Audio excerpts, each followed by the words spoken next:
누가복음 18장 간청기도 두 번째 시간 같이 보겠습니다. 1절로 8절의 말씀까지입니다.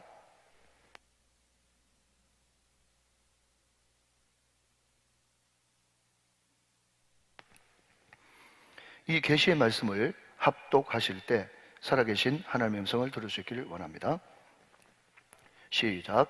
예수께서 그들에게 항상 기도하고 낙심하지 말아야 할 것을 비유로 말씀하여 이르시되, 어떤 도시에 하나님을 두려워하지 않고 사람을 무시하는 한 재판장이 있는데, 그 도시에 한 과부가 있어 자주 그에게 가서 내 원수에 대한 나의 원한을 풀어주소서 하되, 그가 얼마 동안 듣지 아니하다가 후에 속으로 생각하되, 내가 하나님을 두려워하지 않고 사람을 무시하나 이 과부가 나를 번거롭게 하니 내가 그 원한을 풀어주리라. 그렇지 않으면 늘 와서 나를 괴롭게 하리라 하였느니라. 주께서 또 이르시되, 불의한 재판장이 말한 것을 들으라. 하물며 하나님께서 그 밤낮 부르짖는 택하신 자들의 원한을 풀어주지 아니하시겠느냐? 그들에게 오래 참으시겠느냐? 내가 너에게 이르노니 속히 그 원한을 풀어주시리라. 그러나 인자가 올 때에 세상에서 믿음을 보겠느냐 하시니라. 아멘. 아멘. 자, 우리 오른 주먹을 불끈 쥐고 마지막으로 한번 선포하고 말씀 들읍시다. 네, 잘 됩니다. 잘 되고 있습니다. 잘 될 일만 남았습니다. 안 되는 것이 기적입니다. 할렐루야. 오늘도 말씀이 여러분들을 이끄셔서 잘 되게 하시는 역사가 충만하시기를 주님의 이름으로 축원합니다. 우리가 기도하면 제일 먼저 떠오르는 인물이 5만 번 기도 응답을 받았다고 하는 조지 뮬러라고 하는 유명한 영국의 기독교 지도자이시죠. 많은 사람들이 잘 모르기를 조지 뮬러 목사님 자꾸 그러는데, 목사 한 수는 못 받았습니다. 그렇지만 여러분, 우리나라에도 목사님 아니어도 훌륭한 기독교 지도자가 얼마나 많습니까? 근데 이분이 평생 기도를 하셔가지고 5만 번 기도 응답을 받았는데, 여러분 이야기 들어보셨겠지만 제가 좀 더 디테일하게 이야기합니다. 1844년 11월 어느 일기장에 이 조지 뮬러가 자기가 꼭 전도해야 될 사람 5명의 이름을 기록합니다. 누구 해서 1844년, 꼭 이 날짜를 좀 기억해 주세요. 1844년 11월 어느 일기장에 기록해 놓습니다. 꾸준하게 계속 기도했겠죠. 18개월, 보통 영어식으로는 이제 개월수로 하니까 18개월, 우리로 하면 1년 반 만에 드디어 한 사람이 구원을 받게 됩니다. 첫 번째 사람 응답 받았어요. 그리고 꾸준하게 계속 기도하고 난 다음에 그 1년 반 뒤에 또 5년 뒤에 두 번째 사람이 기도 응답을 받습니다. 또 5년 뒤 후에 또 6년, 그러니까 한 12년 가까이 되겠죠. 그 6년 뒤에 또 한 사람이 기도 응답을 받아요. 그래서 5명 전도할 전도 대상자 가운데 3명이 응답을 받은 것입니다. 그런데 그 이후에 깜깜무소식이에요. 그 2명이 친구의 아들이었는데 아무리 기도해도 얘들이 안 돌아오는 거예요. 그런데 이 두 사람이 언제 돌아왔느냐 하면, 이 조지 뮬러가 1898년도에 죽었거든요. 1898년. 여러분 1844년, 1898년을 좀 기억해 주시기 바랍니다. 무려 54년 뒤에 병상에 누워있던 조지 뮬러가 완전 자기의 진액을 다 짜는 마음으로 마지막으로 설교했는데, 그 마지막 설교를 듣고 감동을 받아서 네 번째 사람이 구원을 받게 됩니다. 네 번째 사람이. 그런데 그 뒤에 조지 뮬러가 죽고 마지막 5번째 사람은 응답을 못 받은 것처럼 보였어요. 그런데 그 장례식장에서 어떤 사람이 나와서 조사를 하는데, 그 조지 뮬러가 1844년 11월 달에 기록한 그 내용을 마지막 조사를 하면서, 조지 뮬러는 한결같이 영혼 구원을 위해서 끈질기게 기도했던 기도의 사람입니다. 그러면서 누구를 위해서 기도했다는 이야기를 쭉 이름을 부르는데, 그 장례식에 참석한, 그러니까 아버지 친구죠, 그죠? 아버지 친구가 자기를 위해서 54년 동안 기도했다는 그 이야기를 듣고, 그 대상자가 자기라는 이야기를 듣고, 그때 그 장례식장에서 예수를 영접합니다. 그리고 이 사람은요, 다닐 때마다 자기를 어떻게 소개하는가 하면, 제가 조지 뮬러의 최후의 응답입니다. 최후의 응답. 참 이게 내용도 좋잖아요. 자기가 돌아다니면서 간증을 하는 거예요. 제가 최후의 응답입니다. 제가 조지 뮬러의 마지막 응답입니다 하면서 얼마나 수많은 사람들을 또 인도하고 전도했다고 하는 그 유명한 기사가 조지 뮬러의 생애라고 하는 위인집에 들어가 있죠. 사랑하는 여러분, 무려 54년입니다. 무려 54년. 이게 바로 강청의 기도예요. 이게 바로 끈질긴 기도예요. 이게 응답받을 때까지 하는 기도예요. 사랑하는 여러분, 오늘 54년 그러면 우리 청년들은요, 아직까지 멀었어. 제가 태어나고 지금쯤 되면 54년, 55년이야. 여러분, 제가 태어나고 지금까지 계속 한 사람이 그 영혼을 붙들고 포기하지 않고 기도했다는 거죠. 포기하지 않는 기도, 낙심하지 않는 기도, 응답받을 때까지 하는 기도. 오늘 저와 여러분의 기도가 조지 뮬러의 기도가 다 되시기를 주님의 이름으로 축원합니다. 사랑하는 여러분, 10번, 20번, 100번, 40일, 80일, 100일 해보고 해봐도 안 되네. 누가 그런 이야기를 해요, 여러분?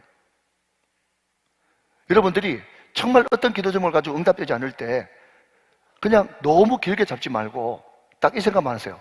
안 되면 54년 동안만 기도해보자. 할렐루야. 예, 그러면요, 반드시 응답되는 역사가 일어나게 될 줄로 믿습니다.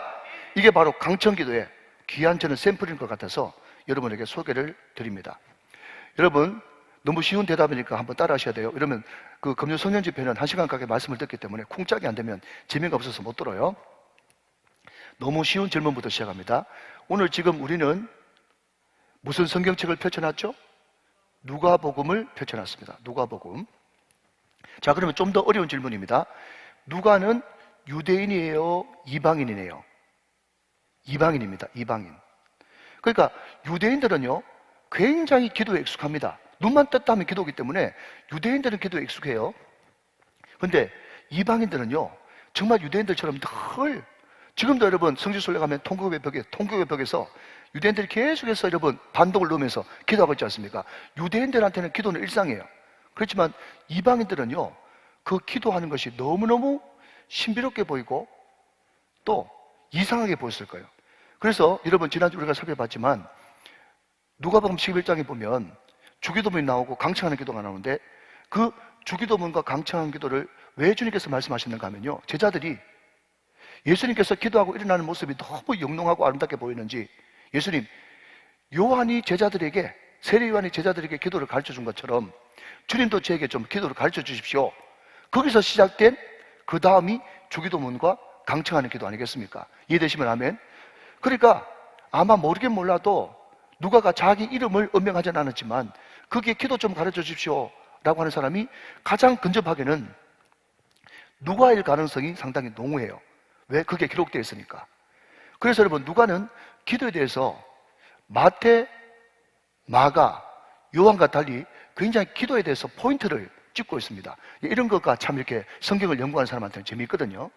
자, 여러분, 예수님께서 세례 받으시는 장면이 마태복음에도 나오고 마가복음에도 나오는데, 근데 유독히 누가는 이렇게 하나의 단어를 더 첨언하고 있습니다. 자, 한번 살펴봅니다. 누가복음 3장 21절로 22절의 말씀입니다. 자, 찾을 수 있는 분은 같은 성경 같으면 훌딱 찾으시고, 예, 없는 사람들은 앞을 한번 보시죠. 자, 누가복음 3장 21절의 말씀, 저와 같이 한번 읽어보세요. 시작. 백성이 다 세례를 받을세 예수도 세례를 받으시고 기도하실 때에 하늘이 열리며. 자, 22절 말씀. 성령이 비둘기 같은 형체로 그 위에 강림하시더니 하늘로부터 소리가 나기를 너는 내 사랑하는 아들이라 내가 너를 기뻐한다 그랬어요. 여러분, 마태복음, 마가복음에는 예수님께서 성령 세례 받으실 때 하늘이 열린다 그랬는데 그게 뭐가 없는가 하면 기도하신다는 말이 없어요. 그런데 누가복음에는 예수님이 세례 받으실 때에 기도하시더니 하늘이 열린다. 사랑하는 여러분, 기도할 때 하늘이 열리는 줄로 믿으시기 바랍니다. 예, 기도할 때 하늘이 열리고 하늘에서 음성이 들려 이르되 이는 내 사랑하는 아들이요 내 기뻐하는 자라. 여러분, 하늘문이 열리고 주의 음성을 듣기 위해서는 기도해야 될 줄로 믿습니다. 예, 이게 누가가 강조하는, 마태, 마가에는 강조하지 않고 누가가 강조하는 기도의 포인트 중에 하나입니다. 다시 한번요. 누가는 예수님의 세례 받으시는 사건에 기도라는 단어를 다른 제자들과 달리 넣었다라는 것을 기억하시면 좋겠고, 또 하나 제자들을 선택하시는 유명한 장면이 나오는데 누가복음 6장에서 거기도 기도하셨다는 말을 다른 제자들과 달리 넣고 있는 것을 보게 됩니다. 누가복음 6장 12절 13절의 말씀을 같이 보시죠. 누가복음 6장 12절 13절 시작. 이때에 예수께서 기도하시러 산으로 가사 밤이 새도록 하나님께 뭐 하시고? 기도하시고. 13절 밝음에 그 제자들을 부르사 그 중에서 12를 택하사 사도라 칭하셨다 그랬습니다. 여러분, 특별히 기도해서 제자들을 선택하셨다라고 하는 말이 누가복음에만 등장하고 있습니다. 이방인인데요. 이방인이니까 더 이상하고 더 아름답게 보였었을 가능성이 농후하죠. 그리고 여러분 또 아시는 대로 쭉 넘어가서 누가복음 11장에는 뭐죠? 주기도문과 강청의 기도를 누가복음 기록하고 있는 거예요. 그리고 쭉 넘어가서 오늘 누가복음 18장 불의한 재판관과 과부의 비를 통해서 또 강청 기도를 한 번 더 강조하고 있는 거예요. 이해가 되시면 아멘. 그러니까 누가는 기도에 대해서 많이 언급하고 있는 책이다.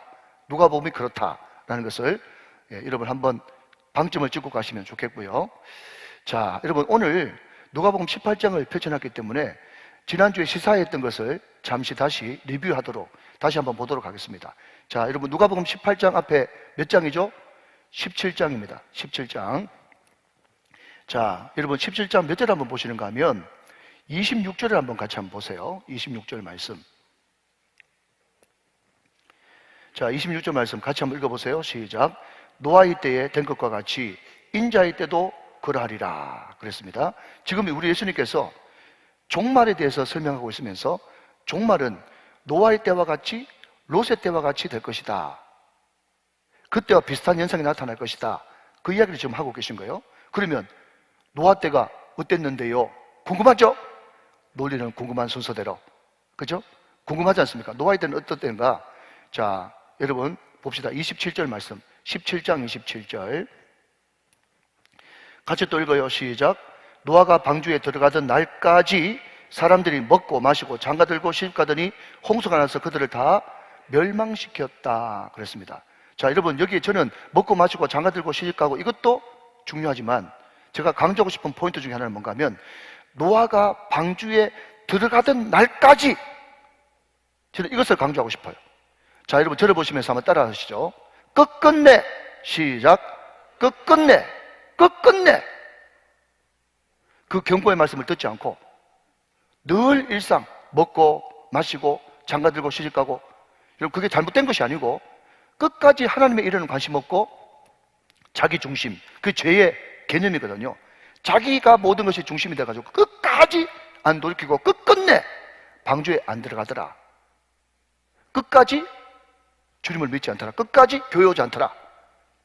이게 마지막 때 징조라는 거예요. 이상하지 않죠? 지금 바깥의 사람이 또 그렇게 행동하고 있잖아요. 자, 계속해서 28절 말씀 보시면 28절. 또 롯의 때와 같으리니 사람들이 먹고 마시고 사고 팔고 씹고 집을 짓더니 노아 때는 4가지, 롯 때는 6가지를 언급하고 있어요. 자, 29절 말씀 똑같이 읽습니다. 시작. 롯이 소돔에서 나가던 날에 하늘로부터 불과 유황이 비오듯 하여 그들을 멸망시켰느니라. 30절. 인자가 나타나는 날에도 이러하리라. 여러분 결론적으로 뭔가 하면요, 종말 때, 자 다시 한번 정리합시다. 여러분 종말, 다른 말로 하면 말세인데 종말이 언제죠? 지금부터 500년 전에 루터가 종교개혁을 일으켰는데 그때도 종말 맞습니까? 네, 맞습니다. 그때도 종말입니다. 그러니까 성경이 이야기하는 종말의 개념은 예수님의 초림부터 재림까지 이때가 다 종말이에요. 말세란 말이에요. 그래서 우리는 지금 어느 시대에 살고 있냐 하면요, 가장 신학적인 용어 가운데서 기초면서도 탄탄한 한 가지 개념은 한번 따라하실까요? 좀 어렵습니다만은 이미와 아직 사이. 시작. 이미와 아직 사이. 예, 이미 예수님이 오셨죠? 아직 예수님이 오지 않았죠? 그게 종말이고 말세란 말이죠. 그러면 우리는 지금 어디 살고 있느냐 하면은 이미 오신 예수님과 아직 오시지 않은 예수님 종말을 살고 있단 말이죠. 이때 필요한 것은요, 긴장감이고 이때 필요한 것은 종말론적 신앙이죠. 종말론적 신앙이 뭡니까? 오늘 저녁이라도 주님께서 오신다면 난 어떻게 주님 맞이할 것인가? 다른 말로 바꾸면 메시아 대망 사상, 다 거기에 연관되어 있는 것이에요. 임의와 아직 사이, 긴장감, 종말론적 신앙, 메시아 대명사상 다 일맥상통하는 말이죠.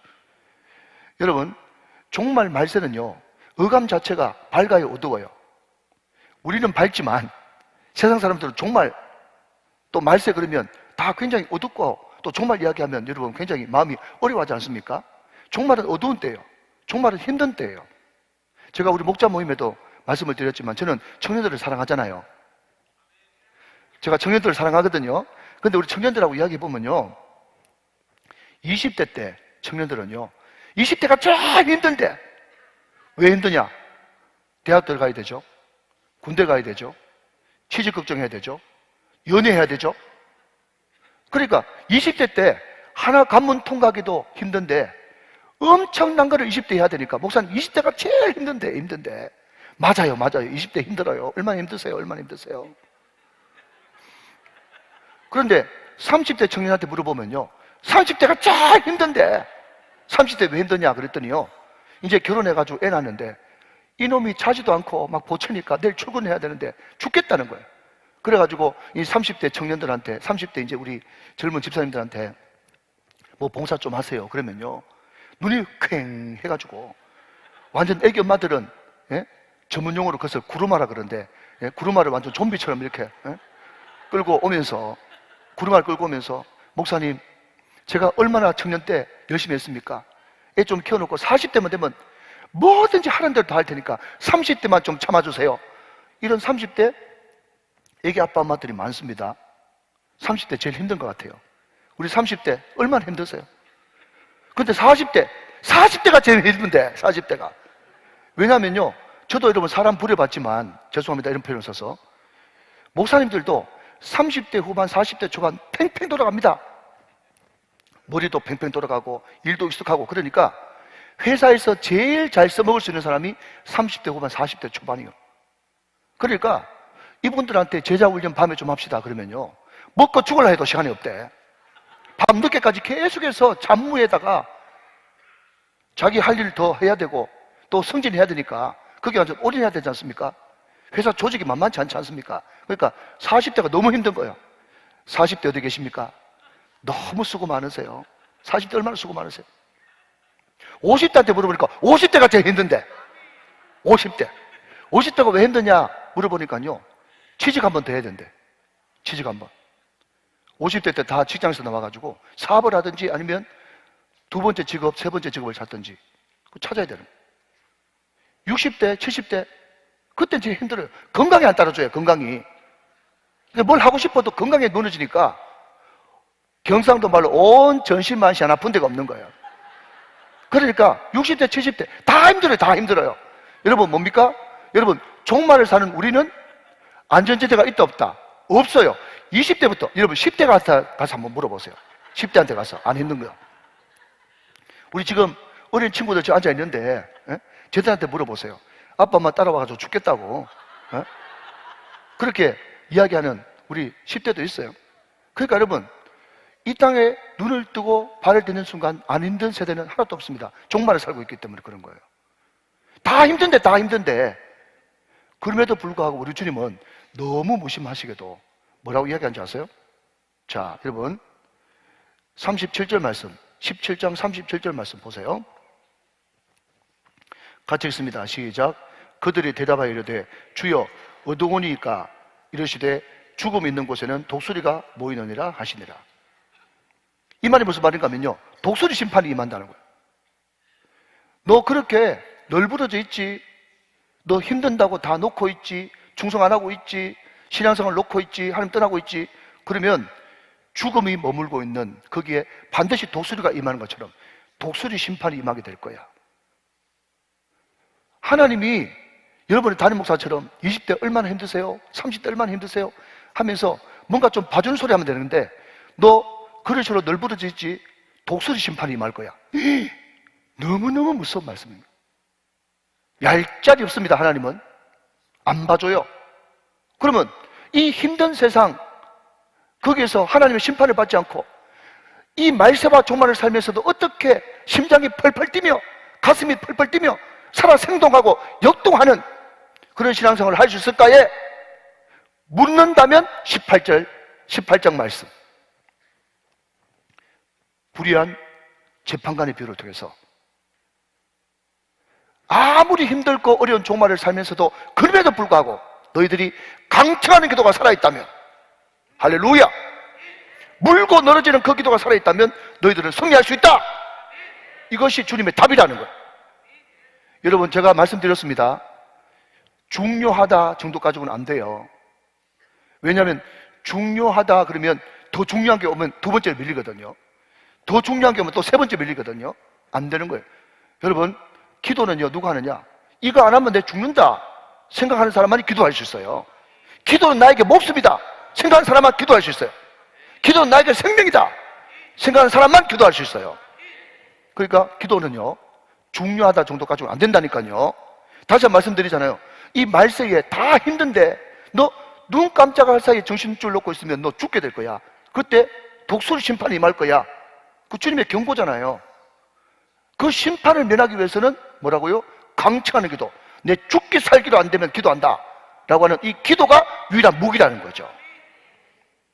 여러분, 이것이 문맥상으로 보는 하나님의 메시지인 거예요. 이해가 되시면 아멘 하시기 바랍니다. 자, 이런 17장의 배경을 두고 주님께서는 기도에 대해서 말씀하십니다. 1절 말씀, 18장 1절. 예수께서 그들에게, 자, 동굴베이, 항상 기도하고 낙심하지 말아야 할 것을 비유로 말씀한다. 그래서요. 자, 여러분, 먼저 들어보십시오. 자, 잠언 잠깐만 복습합시다. 잠언 10장부터는 두 번째 뭉치가 등장하는데, 거기는 지혜로운 자는 어떻게 살 것인가 라고 할 때 항상 대꾸를 이룬다 그랬어요. 대꾸. 의인, 악인, 지혜로운 자, 어리석은 자. 대꾸를 이룬다고 하는 말은 기억하기 좋으란 말이고, 기억하기 좋으라고 하는 말은 암송하라는 말이다 라고 제가 말씀을 드렸습니다. 이해가 되시면 아멘. 자, 여러분, 1절 말씀에도 대꾸되는 두 단어가 등장합니다. 그게 뭔가 하면 항상 기도, 낙심. 이게 대꾸를 이루는 거예요. 항상 기도, 낙심, 대꾸를 이루는 겁니다. 자, 중간지대는 없어요. 자, 한번 따라합시다. 중간지대는 없다. 시작. 중간지대는 없어요. 항상 기도해서 승리하든지 아니면 낙심하든지 두 개 중에 하나예요. 이 낙심을 영어식으로 표현하면요, do not give up, 포기하지 마라. 그러니까 항상 기도하면 포기하지 않고 승리할 수 있고, 기도 안 하면 당장 낙심이 찾아오는데 낙심에 나타나는 현상은 포기예요. 포기. 말씀이 기가 막히잖아요. 아멘, 아멘. 자, 여러분, 우리가 성경을 볼 때는요, 이 구약에는 보라 이런 단어가 나오면 느낌표 12개예요. 강조를 말해요. 강조. 근데 신약 성경에는요, 항상 이런 단어가 나오면 느낌표 12개예요. 예. 구약에는 보라, 신약에는 항상. 그래서 이 항상이 이 헬라어로 어떤 어감을 가지고 있는가 하면요, 항상이라고 하는 이 단어는요, 첫 번째는요, 생존과 관련이 있어요. 자, 항상이라는 단어는 뭐와 관련이 있다고? 생존과 관련이 있습니다. 자, 여러분, 쉬우니까 한번 우리 유초도모 친구들 한번 대답해 보세요. 자, 우리 유초도모 친구들, 항상 숨 안 쉬면 어떻게 돼요? 숨 안 쉬면 죽어요. 누가 했어? 우리 친구들 잘 기억해놨다가 목사님이 선물 하나씩 다 드리겠습니다. 예, 너무너무 잘했어요. 자, 그러면 기왕 이야기한 거 한 번 더 이야기했어요. 항상 심장 안 뛰면 시작. 너무 똑똑하네. 예? 항상 숨 안 쉬면 죽죠. 항상 심장 안 뛰면 죽죠. 그러니까 여러분 잘 들으십시오. 이게 굉장히 중요한 개념이란 말이에요. 항상이라고 하는 헬라적 개념의 첫 번째는요, 생존과 관련이 있다. 두 번째, 항상의 헬라적 개념 두 번째는요, 풍성하고 관련이 있어요. 풍요롭고 풍성한 거. 자, 성경 제가 몇 구절 소개해 드리겠습니다. 자, 에베소서 6장 18절 말씀을 같이 한번 보겠습니다. 항상이라는 단어의 다른 용법이 등장하고 있습니다. 에베소서 6장 18절의 말씀. 자, 똑같이 있습니다. 앞을 보시면서 시작. 모든 기도와 간구로 하되 항상 성령 안에서 기도하고 이를 위하여 깨어 구하기를 항상 힘쓰며 여러 성도를 위하여 구하라. 성경에 등장하는 항상 가운데 계속 반복되는 의미는 기도와 관련되어 있어요. 항상 기도하고 깨어 구하라. 항상. 항상이 뭐와 관련되니까? 생존과 관련되며 행복, 풍성한 행복과 관련되어 있으니까 멈추면 안 되는 거예요. 자, 한 구절 더 소개합니다. 잘 아시는 말씀이죠. 데살로니가 전서 5장 16절에서 18절 말씀입니다. 살전 5장 16절에서 18절의 말씀입니다. 잘하는 말씀이죠. 시작. 항상 기뻐하라. 쉬지 말고 기도하라. 범사에 감사하라. 이것이 그리스도 예수 안에서 너희를 향하신 하나님의 뜻이다. 그랬어요. 항상 기뻐하고 쉬지 말고, 이것도 항상이잖아요. 범사도 항상이잖아요. 감사하라. 이것이 있을 때 너희를 향하신 하나님의 뜻이기 때문에 항상 기도하고 쉬지 말고, 항상 기뻐하고 쉬지 말고 기도하고 범사에 감사하는 사람, 그 사람 인생이 얼마나 풍성하겠습니까? 아멘이죠. 자, 그러니까 항상은 첫 번째 생존과 관련이 있다. 두 번째는 풍성함과 관련이 있다. 믿으시면 아멘. 자, 다시 1절로 돌아가서 항상 기도에 반대되는 개념은 뭐라고 그랬어요? 낙심이라고 그랬어요. 낙심은요, 우리들 하여금 포기를 가져오죠. 그러면 어떨 때 낙심하느냐, 이것을 알면 낙심을 이길 수 있는 근거와 힘이 생기겠죠? 궁금하시죠? 그러면 어떨 때 낙심하게 되느냐? 성경은 크게 네 가지로 이야기해요. 첫 번째, 기도 응답이 더딜 때 낙심합니다. 기도 응답이 더딜 때 낙심해요. 자, 여러분, 제 말이 아니고 성경입니다. 시편 13편 1절의 말씀 같이 확인하겠습니다. 자, 앞을 보시면서 똑같이 읽어요. 시편 13편 1절 말씀 시작. 여호와여, 어느 때까지니까 나를 영원히 잊으시나이까? 주의 얼굴을 나에게서 어느 때까지 숨기시겠나이까? 여러분, 기도를 오래 했는데 기도 응답이 더디면 낙심이 되어지는 거예요. 그러니까 여러분, 우리는 기도할 때 반드시 무엇과의 전쟁? 시간과의 전쟁, 인내와의 전쟁에서 승리해야 되는 거예요. 진정한 영성은 인내와 침묵이다. 프란시스 세퍼, 저는 이 말을 거의 성경처럼 암송하고 있어요.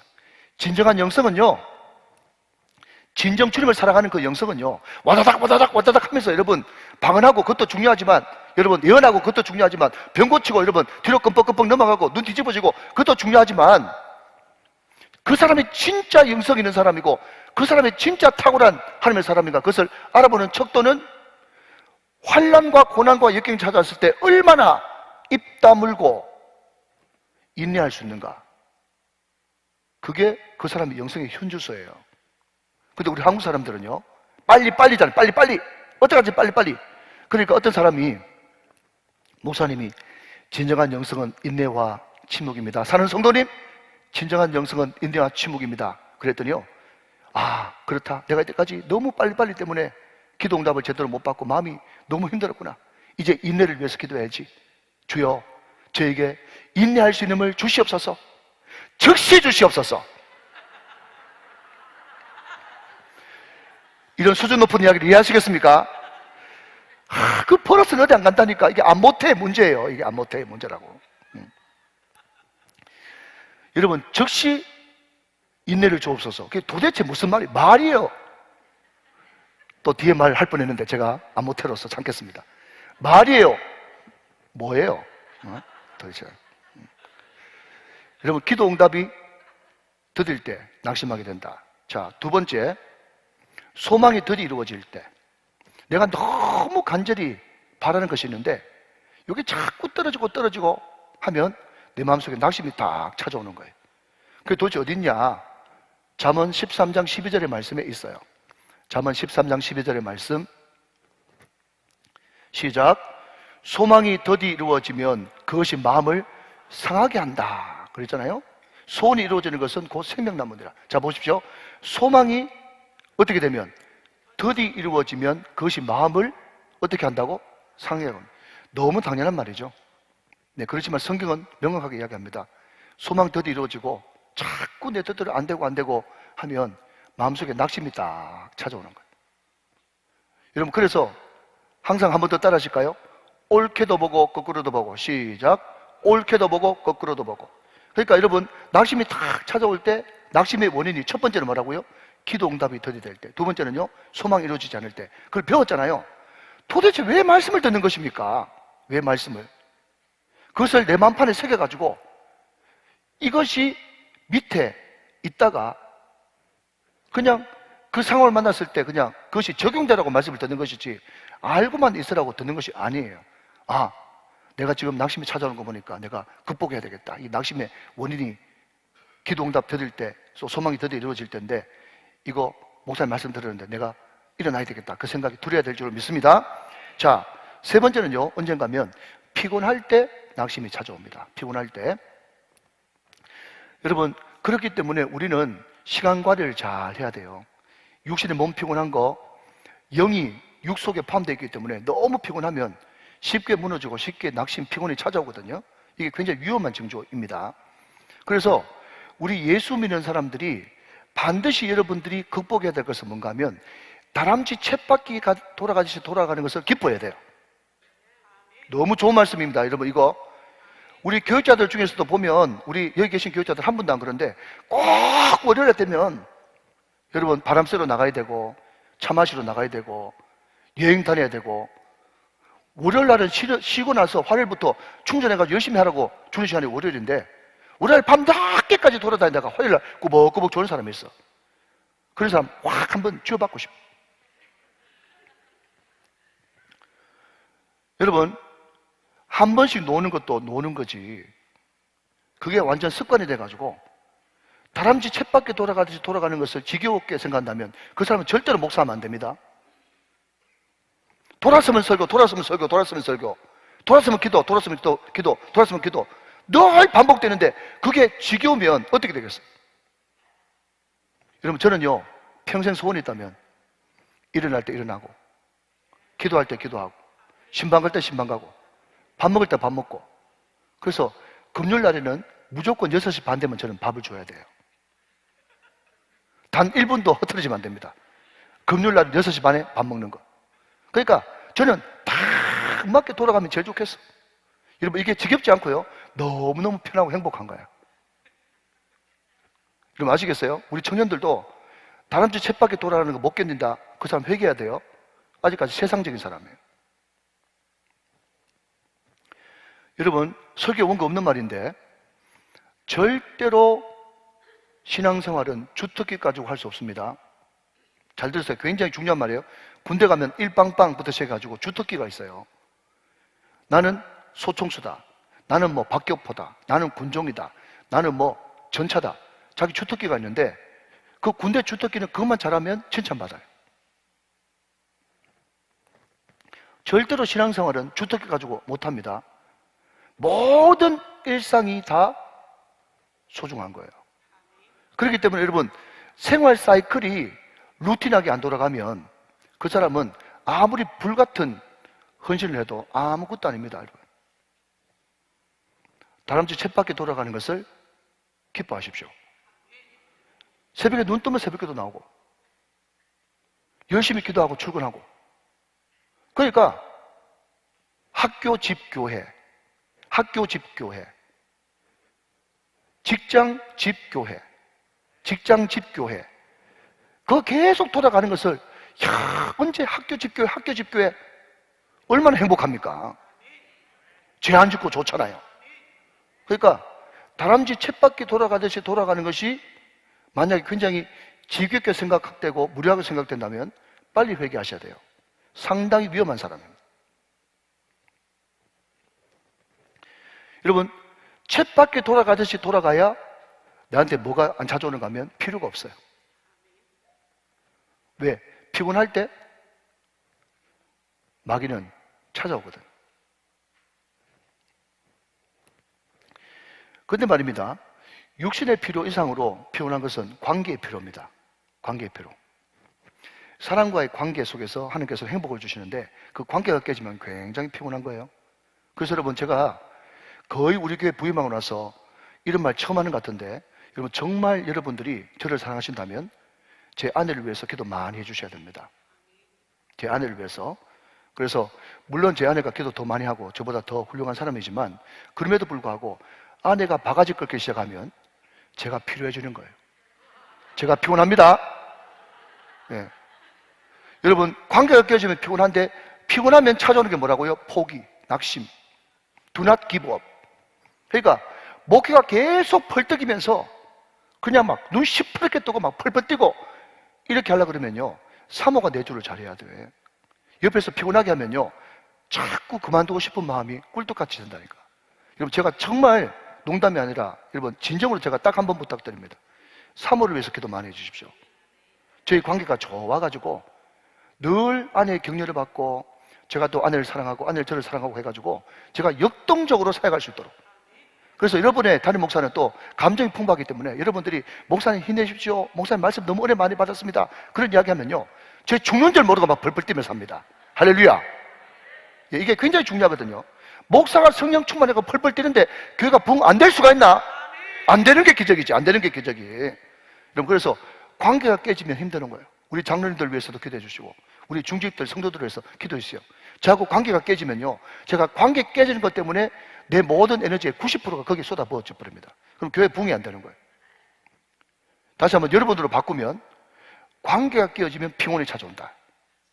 그게 우리로 하여금 낙심하게 만든다. 이게 굉장히 중요합니다. 자, 성경 말씀 보실까요? 히브리서 12장 3절 말씀 봅시다. 히브리서 12장 3절의 말씀. 자, 같이 한번 읽어봅니다. 시작. 너희가 피곤하여 낙심하지 않기 위하여 죄인들이 이같이 자기에게 거역하신 일을 참으신 일을 생각하라. 관계가 깨진 것도 우리 예수님은 묵묵히 참으시면서 그 피곤을 극복하셨어. 피곤하지 않았기 때문에 낙심하지 않았다는 거예요. 한 구절 더 보실까요? 시편 38편의 8절 말씀 같이 보십시다.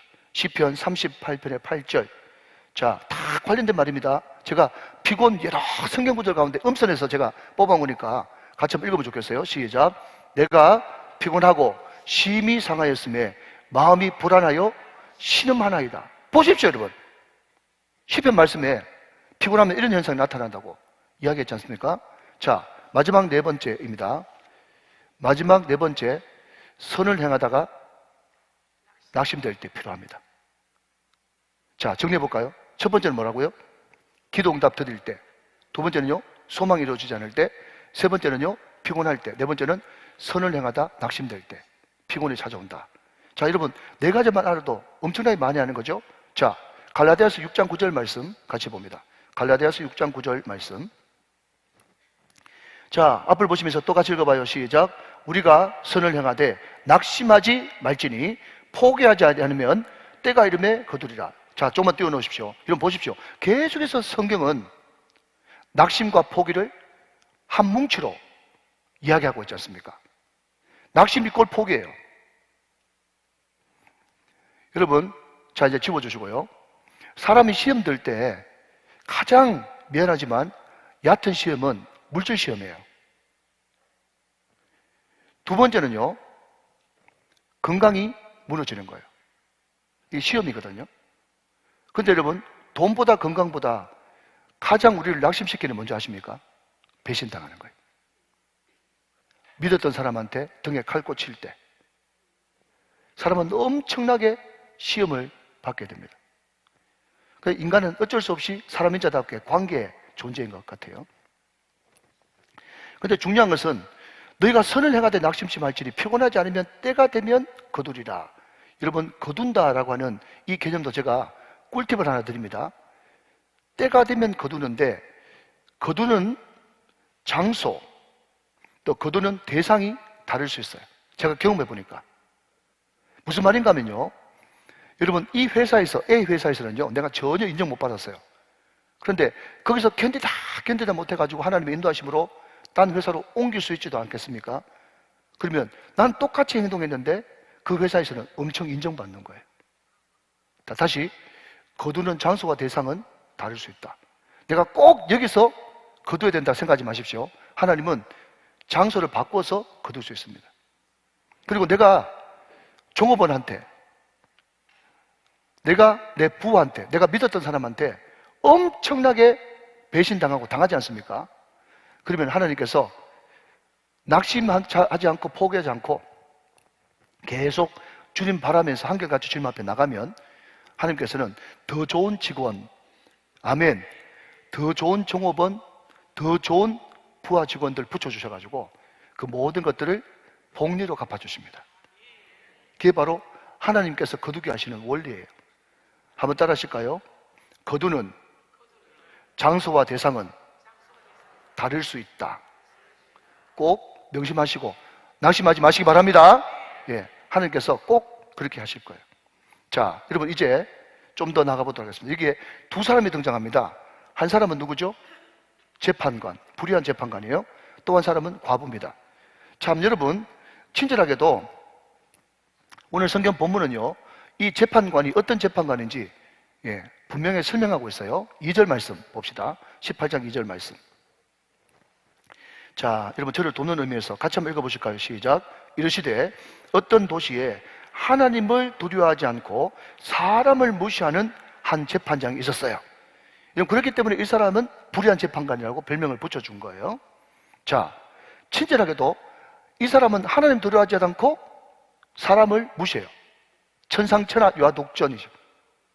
그런데 여러분, 유대인들의 과부는요, 대단히 우리 여성분들한테 죄송하지만 창녀가 될 가능성이 농후했습니다. 왜냐하면 전혀 대책이 없었거든요.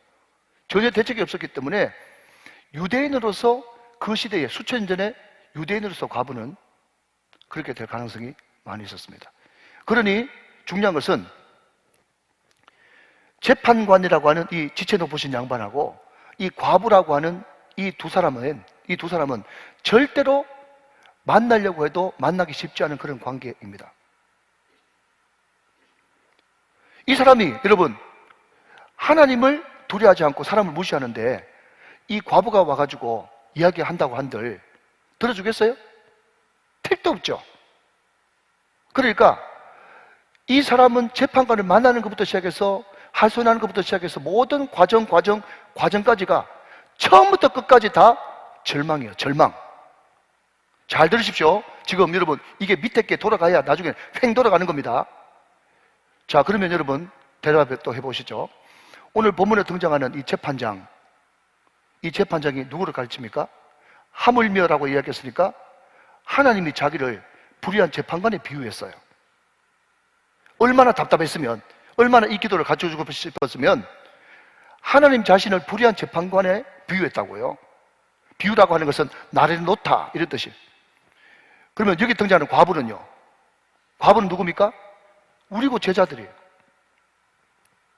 무슨 말인가 하면요, 너희들이 기도할 때, 너희들이 하나님 앞에 기도할 때 당연히 드는 감정은 뭐라고요? 절망감이다. 절망감. 여러분 20세기 최고의 영성가였던 아레 토레 박사가 뭐라고 얘기했는가 하면 최소한 나에게는 설교보다 기도가 더 어렵다 그랬어요. 여러분 공감하십니까? 설교보다 기도가 더 어려워요. 깜깜해요. 깜깜해요. 절망감이라니까 하나님 앞에 설 때. 그래서 아레 토레 박사는 연이어서 뭐라고 얘기하는가 하면 하나님을 수십 년간 섬겨왔던, 평생 섬겨왔던 나도 하나님의 깊은 기도의 문 임재 안으로 들어가려고 그러면 최소한 40분 신음해야 된다 그래서. 혹시 이 자리에 계신 분 가운데 기도를 많이 하셔가지고 금방 주님의 보좌 앞으로 나갈 수 있는 분은 너무너무 축복이에요. 저 인정합니다. 그럴 수 있어요. 사람이 다 차이가 있으니까. 그렇지만 20세기 최고 영성가인 아레 토레 박사가 기도의 문으로 들어가고 하나님 임재 안으로 들어가려고 그러면 자기는 다른 사람은 모르겠고 자기는 최소한 40분 걸린다 그랬어. 동감합니다.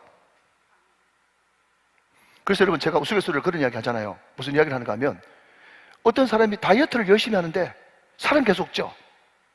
그래 왜 그렇게 다이어트 열심히 하는데 살찝니까? 그 원인을 분석해 봤더니 러닝머신 20분 하고 라면 2개 끓여 먹어요. 러닝머신 20분 하고 라면 2개 반드시 살찌게 되어 있습니다. 왜냐하면 여러분 다 아시는 대로 지방은 얼마 운동해야 그때부터 타기 시작해요? 최소한 30분 내지 40분 운동회 그때부터 30분 운동회 그때부터 이제 31분 하면 1분 동안 지방 태워지는 거거든요. 근데 지방이 태워지기도 전에 20분 운동하고 나면 그래도 운동해가지고 20분 하면 땀 좀 나잖아요. 땀 좀 흘렸네. 아이고 배고파라. 허기진다. 그래가지고 라면 2개 끓여 먹어버리면 빠져나간 칼로리는 150칼로리밖에 안 되는데 라면 한 개 얼마인지 저는 잘 모르겠어요.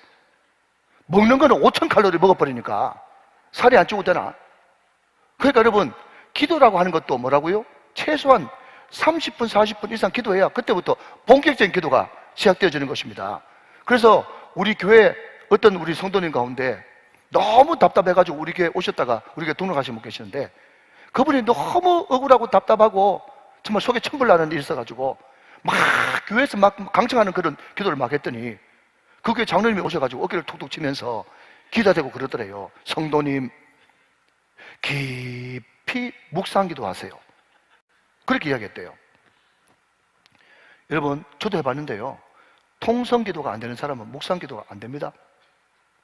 통성기도가 되고 난 다음에 여러분 통성기도를 막 강청한 기도를 하고 난 다음에 어느 순간 성령께서 강하게 임재하셔서 딸까닥 하는 그 순간인데 그때부터는요 통성기도를 안 하고 막 조곤조곤 막 이야기하는데도 그때는 이미 영의 깊은 곳으로 들어갔기 때문에 여러분 어떤 찬양이 나온지 아십니까? 여러분 들어보실래요? 기도하는 이 시간 그 다음 주가 곁에 오사 인자하신 얼굴로 귀 기울이네. 이해되십니까? 하나님 임재가 임하면요 마치 내 입에 큰 하나님의 길을 딱 갖다 대고 네 모든 일거수일투족 너의 작은 신음까지도 너의 표정까지도 다 내가 응답하겠다고 하는 그런 하나님의 임재가 있단 말이죠. 사랑하는 여러분, 오늘 그 길을 다 보게 되시기를 주님의 이름으로 축원합니다.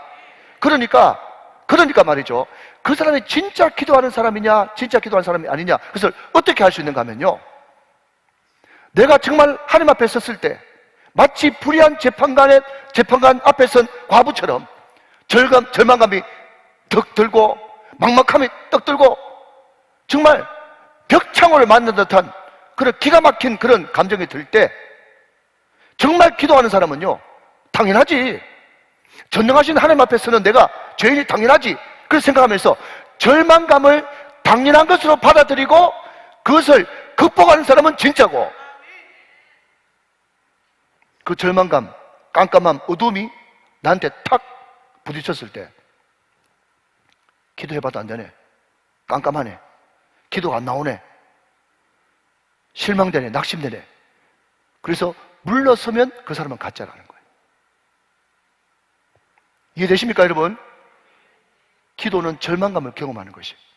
그 절망감 앞에서도 물러서지 않고 그 자리를 엉덩이로 무릎으로 뭉개고 앉아있는 것, 그게 강청의 기도예요. 할렐루야. 그러면 마지막으로 내 앞에 절망감이 다가왔을 때 우리를 어떻게 그것을 극복할 것인가? 절망감이 다가왔을 때 우리를 어떻게 극복할 것인가? 간단하게 3개를 말씀드립니다. 첫 번째, 생각하라.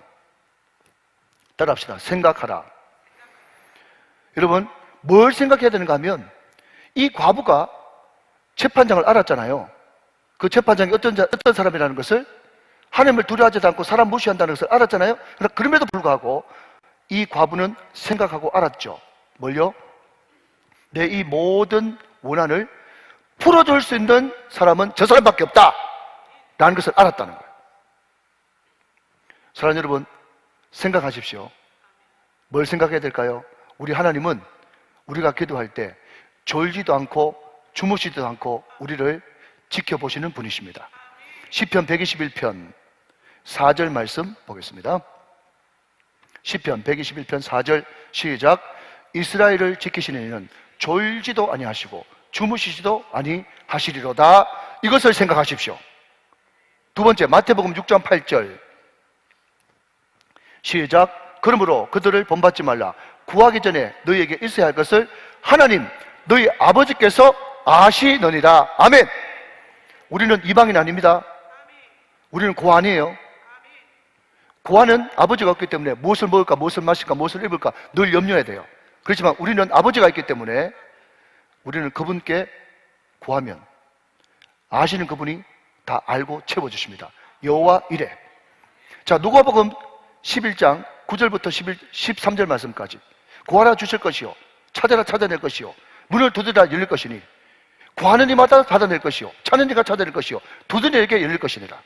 너희 중에 아버지 된 자로서 누가 아들이 생선을 달라 하면 생선 대신에 뱀을 주고, 알을 달라는데 정갈을 줄 아비가 누가 있겠느냐?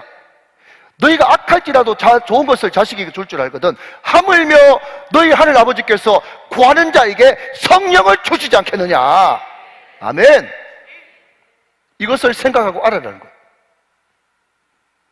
여러분, 100만 원 주고 사면 100만 원짜리, 1000만 원 주고 사면 1000만 원짜리, 예수님 핏값 주고 사시면 예수님짜리. 존귀한 하나님의 아들, 예수님의 핏값으로 산 존귀한 하나님의 자녀가 기도하는 것은 반드시 지금은 절망감이 있어도 기도하면 들어주신다. 이것을 생각하십시오. 그게 강청기도의 가장 핵심입니다. 자, 한 걸음 더 나가서 여러분, 두 번째는 결심하십시오. 결심. 어떤 사람은 이렇게 이야기합니다. 목사님, 저는 기도 체질이 아닌가 봐요. 기도해도 안 돼요.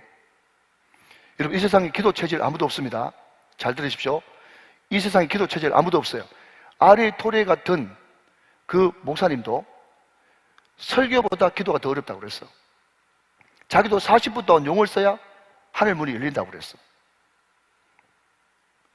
기도 체질 아는 사람이 자발적으로 기도할 수 있는 상황은 두 가지 상황밖에 없어요. 그게 뭔가 하면 병들든지 직장 잃었든지. 그때는 자발적으로 기도할 수 있어요. 그런데 여러분, 절대로 다른 상황에서는 자발적으로 기도할 수 없습니다. 우리는 체질상 기도 체질이 아니에요. 나는 기도 체질 아니라고요? 당연하죠. 다 기도 체질 아니에요. 여러분, 그렇기 때문에 결심을 해야 되는 거예요. 작심삼일하고, 3일 끝나면 또 작심삼일하고, 아멘 할 때까지 또 작심삼일하고. 여러분, 미국에서 공부하고 오고, 여러분 유럽에서 공부해가지고, 여러분 고상한 분들이 그냥 학적으로만 신앙을 알아가지고 후임 목사를 부임받아가지고 나는 전임 목사님처럼 덜덜 뻗고 그렇게 안 한다고 얼마나 많은 젊은 목사님들이 금방지게 그렇게 이야기하다가 목회 망치고 교회 쫓기는 줄 아세요? 여러분, 교회에서 작정 기도하고 특별 기도할 때 감사한 줄 알고 동참하십시오.